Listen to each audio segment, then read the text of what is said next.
All right. Hello and welcome to another quick and concise ethical podcast. Today I will be interviewing three Rowan students on what they think about germline gene editing.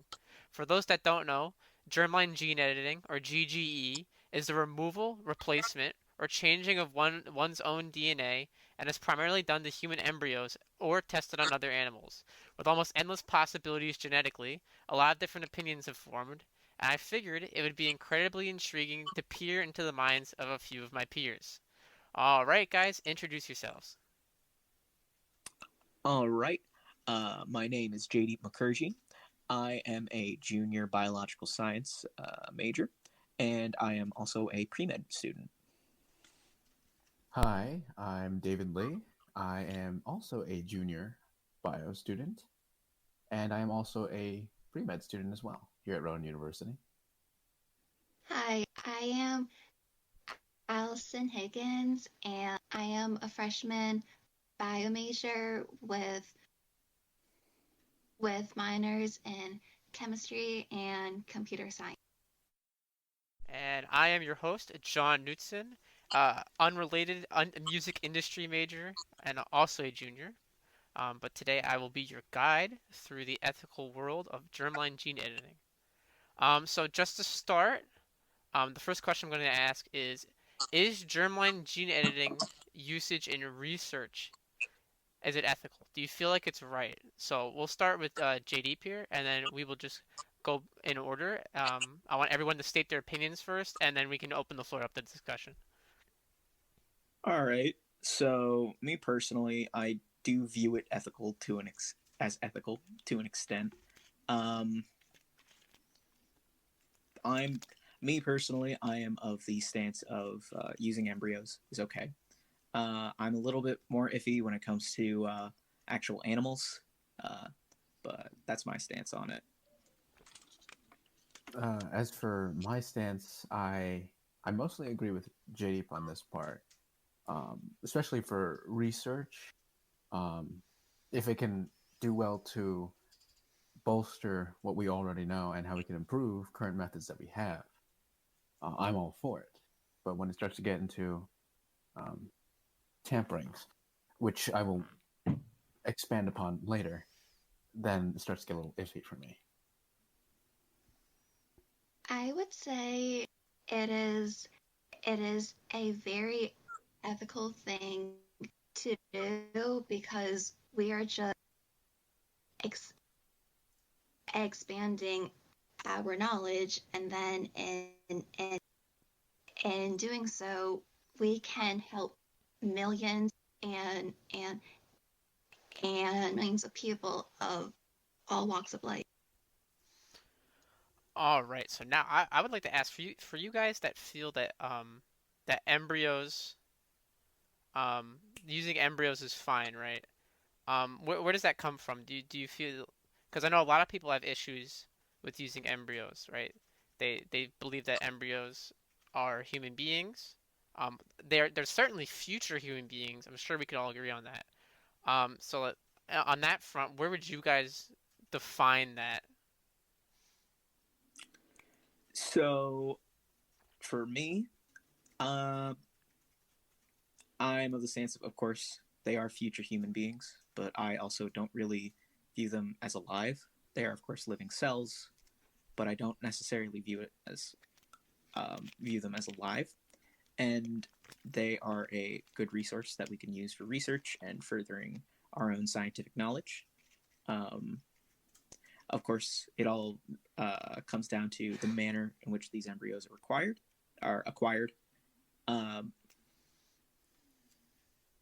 and of course, if they're coming from an unethical source, I'm fully against that. Yeah, that's my stance.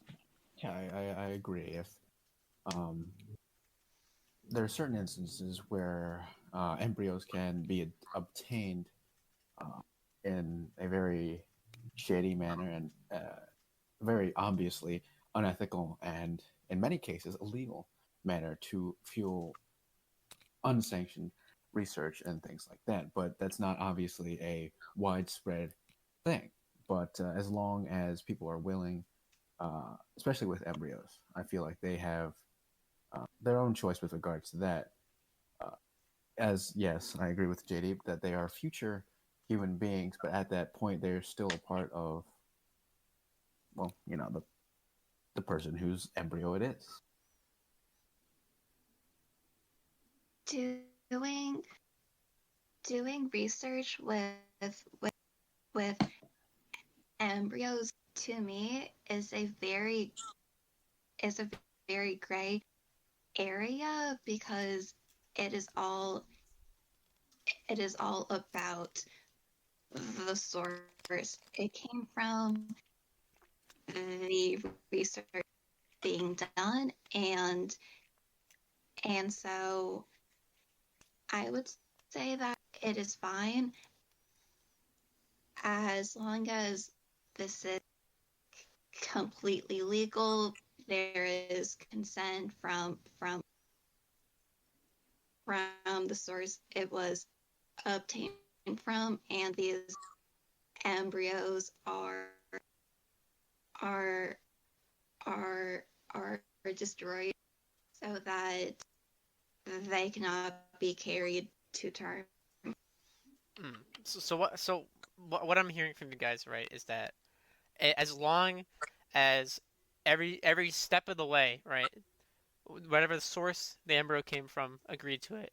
They also agreed that the embryos would never come to term, right? Does that seem like a pretty fair assumption, right? That Yes. that Hmm. that's where you draw the line. Is if they can't come to term. Yes. Absolutely. Now, when it comes to animals, right? Um, people actually let certain mammals come, like certain animal species that they're testing on come to term at the risk of them having any type of genetic defect that might occur. Um, so would you guys feel is that where you draw the line? Is if it comes to term, it shouldn't like no animal should come to term, or just no human? I'm personally more of the stance of no human. For me, at least, animal testing's a little bit more of a gray area since there isn't as much restriction. Um, but I believe it really, really just does depend on the type of research being done.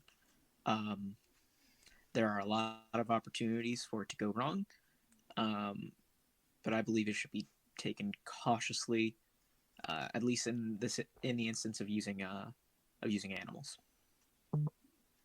Well, obviously, with regards to humans, don't support that. Uh, but for animals, I suppose it more depends for me. Uh, like the extent of the research. If let's for example, let's say it's time sensitive, life saving research that needs to, well, not in many cases, but let's just say that the only way we got to test it is we have to see the effects on animals to see how it reacts, how it works. Then I wouldn't say I would necessarily support it, but I won't disagree with it because you have to do what you have to do at that point. I believe But I'm in a similar situation with that. yeah, but if you're going about all willy nilly, if you're going about like, okay, let's mess with this animal, mess with this animal, mess with this animal, right? Now that's verging on to the point where it's more of an abuse of the resources that you're given, right? And you're just kind of tampering with things just for the sake of seeing, just for the sake of tampering with it, right? So When okay, I don't continue. mean Go to ahead, go interrupt, for it. Go for it. but I believe, at least from the stance where you're coming from, and I guess kind of where I'm coming from, is kind of drawing the line when it starts to get into the whole playing God territory, if that makes sense. Yeah, the whole power trip between Just seeing it, what'll happen if you do it, yeah, rather than if it's just absolutely essential. like there's a difference between okay, we have to figure out what this disease and something like that, right? Yeah. And then there's another part. It's like okay, so what if we gave I don't know what if we tampered with a sheep, right? Now, there's a difference between that and that. One has like a genuine scientific purpose, right, for the betterment of mankind, right, the betterment of us, right, and the other one is more for enhancement of our knowledge, but that's more of a gray area for that sort of thing, because is that knowledge really necessary, or is that something that we're just curious on, or that it's more of a deformed sort of curiosity? You know what I mean? So you're saying that not only like using animals is fine. Using animals is fine if it's used for a specific focus and a specific purpose in With a order to make it good purpose, safer yes. on humans. Yeah, basically that sort of thing. With like a genuine purpose in mind. So we have to keep in mind, right? These sort of things, we can't lose the sight of where we're going. We are using these things for what purpose? We're using this to help us, right? To help others, to help humankind, right? But once we start to lose sight of that goal, we start to do more questionable things, more morally gray things, things that don't really have a necessary benefit, but we keep lying to ourselves, saying that, oh, it's for the benefit of our knowledge. But what about those resources that can be used, the things that can be put into, right, can be used for our benefit physically, right? And as for other people as well, research wise, helping other people develop things, right? As to the point where, like, we're messing with cows, sheep, things like that. But for what purpose? We have to keep in mind why, the reason why, as long as, we stay grounded in the how. Hmm. All right, so I don't want to take too long on that question. So we are going to move because there's plenty to do with germline gene editing. So we're going to move on. Is germline gene editing therapy ethical? Now, when I'm talking about therapy, I'm specifically referring to using it to treat either genetic illnesses such as Huntington's, um, or possibly to bolster immune systems in future generations. That would also fall under it. It's not strictly enhancement because we aren't like picking and choosing traits and characteristics of someone's like physical body, but rather trying to prevent future harm from diseases and whatnot. So here, let's start with Allison. Let's see how you feel on that. So, so between the course of when antibiotics first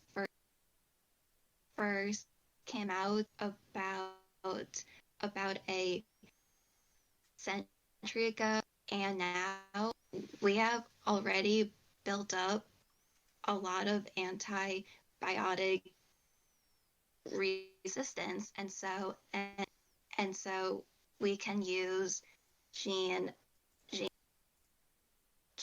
gene therapy to go and introduce genes which which which can then fight the different diseases and bacteria much better than than what our body has now because of evolution between the early days of penicillin to now. So by choosing not to use gene therapy, we are actually harming future generations so much that one small bacteria may potentially wipe out an entire population. So through using these different tools, we are saving people. And so I would say that it would be extremely unethical if we chose not to use the resources we have. Mhm. So you're saying the potential good we could do to future generations is worth sacrificing maybe their consent to these procedures. simply because it doesn't affect their lives that much. Yet it can give them so much resistance to harmful diseases. I would say that is okay as long as we have research proving that what we are introducing to our bodies is safe and it is not causing any future harm. Hmm. Anyone else have an opinion on that? On that point, I partially agree with that. Um, to the extent that at this current moment, uh, some of the effects of gene therapy are kind of unpredictable. We obviously haven't had a lot of research on it yet. Well, at least extensive research onto it to know exactly what would happen if we did this or did that. And sure, like we can know what the general gist of what could come out of that is, but um, even though we successfully cure one disease, or give an immunity towards that disease or something like that, um, it could cause any sort of number of mutations that we wouldn't have expected to potentially be introduced. And well, since we're messing around with the reproductive cells, like that additional mutation will be passed on to the next generation, and who knows to what extent that could take off from there. All right, JD, you want to comment on that? Yeah, so I see where David's coming from, at least with this.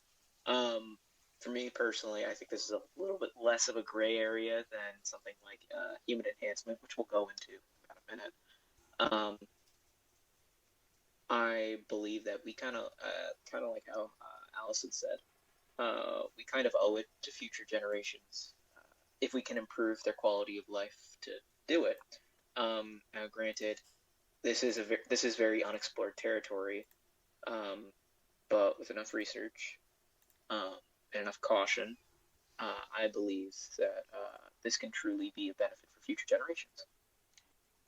So it seems like And the general consensus here is that carefully moving forward is the way to go. Like there's too much at stake to not go forward with it, but there's also a lot at risk to where we can't go like super fast with introducing these technologies, right?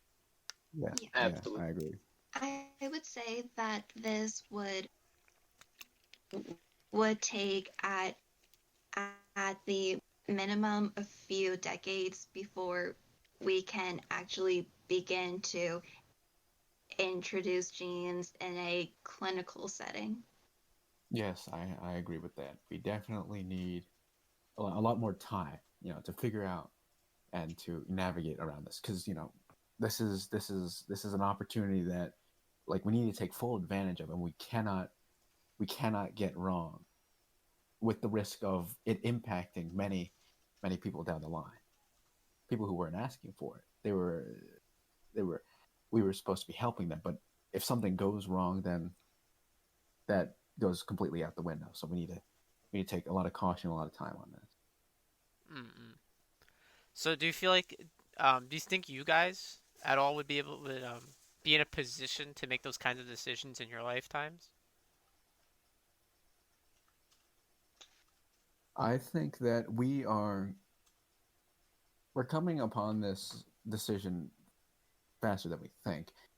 The idea is the whole controversy is popping up more and more frequently, and with an idea that keeps popping up frequently, there's obviously progression towards at least some semblance of what we have in mind. Now, it might not be within the next 5 years or the next 10, but it will be in our lifetimes, especially with how far we're progressing with certain things and the amount of focus that's being generated towards this particular topic and the amount of debates surrounding this. So, with that in mind, I feel like we should get onto the real hot button topic, which is human enhancement through germline gene editing. Designer babies are included in this. Um, extra physical strength. Pretty much this is where the science meets a lot of the more fantastical elements that people think of, where a lot of the technology isn't there yet, but it raises a lot of really interesting ethical position points and positions. So whoever wants to go, take it away. Okay, so I mentioned before that this definitely is a bit of a gray area. And on the surface, it may seem a little bit harmless. Oh, I want to make my kid taller. I want to make my kid smarter than I am. Um, and I want to make my kid handsome. On the surface, it doesn't seem that bad. However, when you really think about it, there are a lot of potential consequences that can come about it. This could definitely have a potential to be used for very, very bad things. And I guess just like the overall underlying theme of this entire podcast, a lot of caution is needed before this is honestly even considered. I definitely agree with that. Although Jadeep says for him it's a gray area, I personally think it crosses it crosses the sort of wavering line that we have um, for embetterment, right? Enhancement, where it comes in. Oh, I can make him taller, right? You can make him taller, but how does that help? Sure, you can make him taller for your own sake, for what you want. Who knows what he wants, right? I can make him have blue eyes, blonde hair, gray, black hair, brown hair, green eyes. I could do anything I want, right? It sort of delves into the sort of thing with, if given the power to change something we couldn't change before, to what point, where would we limit ourselves? Where would we stop before it starts to get out of hand? And all right, continue, JD. Yes. Furthermore, I just kind of wanted to add that this could potentially lead to a lot of socioeconomic disparity. I don't want to bring race too much into this, but on average, groups that would be more able to readily afford this, because it is most definitely expensive technology, Mm-hmm. would be mostly would be for the most part the Caucasians, Asians, and on average, at least, less of that access would be available to, say, Hispanics, African Americans, and I believe this could definitely uh, artificially extend a kind of disparity within society if, say, you have one race that is literally perfecting itself, while other races, say, don't have access to that. And I believe that can very, very easily go way Mm. off the deep end. We see how racial relations are in the United States as is without this kind of technology, um, which is why I do believe there needs to be a lot of caution uh, if this is to go forward. Mm. I Wait, so David, with what you were saying, right? Yeah. Would you agree with the statement that if you whatever you choose for your baby is overriding your baby's autonomy in a sense? Like it goes against being a human when you can start picking and choosing what you want your kid to look like? Now I'm glad you asked me to expand upon that, because essentially, right? Um, us as parents, everyone as parents, they want what's best for their kids, correct? Mm-hmm. Yes, they do. And that extends to the point. It's like, okay, I don't want my kid to die of this rare disease or this genetic disorder, or suffer through that, right? And that's understandable. We want what's best for our kids and for future generations. And now that goes into the point where, how does being taller benefit your child?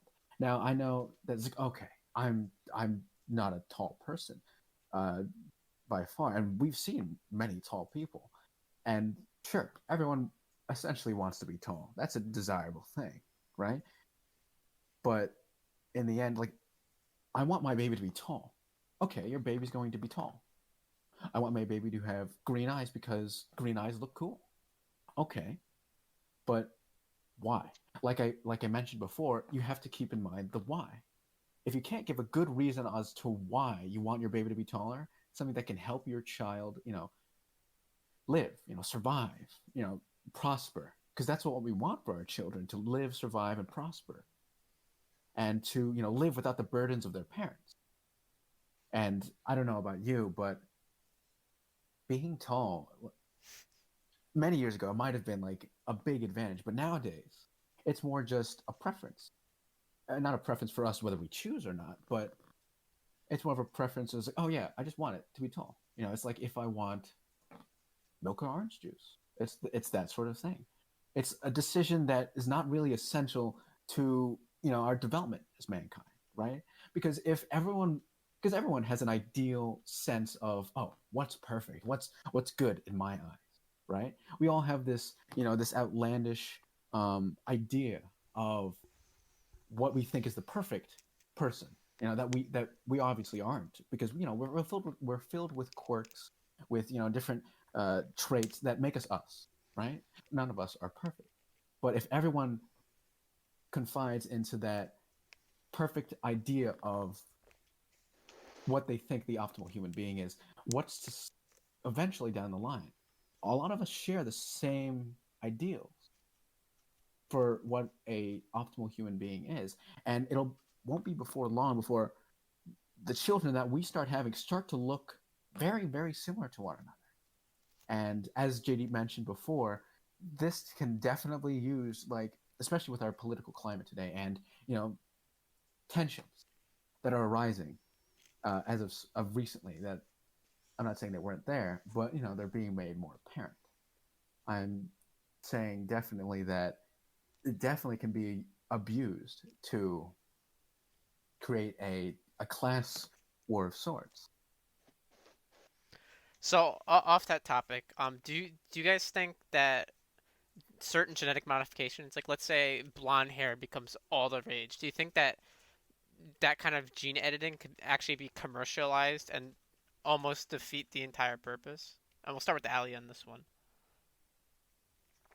I would say yes, because we are, in a way, have been artificially selecting for traits for years and years now, like people dyeing dyeing their hair, wearing contacts, putting on makeup. It is all to go and fit into this very specific image of what we think the perfect human should look like. And so since the beauty industry is already worth billions and billions of dollars, imagine what the gene editing industry is going to look like once it finally takes a. Hmm. Any other comments on that? I I agree. Yeah, I mean, we have been doing a lot of artificial, just making ourselves look how we want. Artificial, like you said, dyeing, contacts, that sort of thing.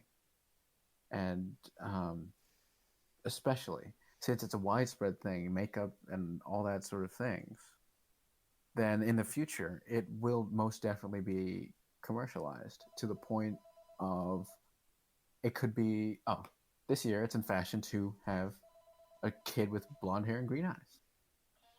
Sure, this year is in fashion, but the next decade, let's say, then it comes out of fashion.